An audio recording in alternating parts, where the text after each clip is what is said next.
കൃഷ്ണ ഗുരുവായൂരപ്പ. ഒരിക്കൽ നാരദമുനി ബ്രഹ്മാവിനോട് ചോദിച്ചത്രേ, ഈ കലികാലത്തിൽ ദുരിതങ്ങൾ ഇല്ലാതെയാക്കാൻ എന്താ ചെയ്യേണ്ടതെന്ന്. അപ്പോൾ പറഞ്ഞത് നാമജപമാണ് ഏറ്റവും പ്രധാനം. അത് ഹരേ രാമ രാമ രാമ ഹരേ ഹരേ, ഹരേ കൃഷ്ണ കൃഷ്ണ കൃഷ്ണ ഹരേ ഹരേ എന്ന നാമജപം ഏറ്റവും നല്ലതാണെന്ന് ഉപദേശിച്ചു എന്ന് പറയുന്നു.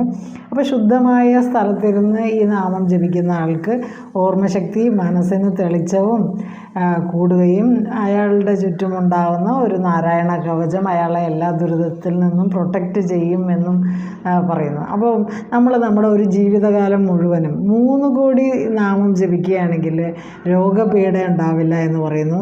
5 കോടി നാമം ജപിക്കുന്ന ആൾക്ക് അയാൾ ജ്ഞാനിയായി തീരുമെന്നും 10 കോടി നാമം ജപിക്കുന്ന ആൾക്ക് ഭഗവാനെ ദർശിക്കാൻ കഴിയുമെന്നും. ഹരേ കൃഷ്ണ ഗുരുവായൂരപ്പ.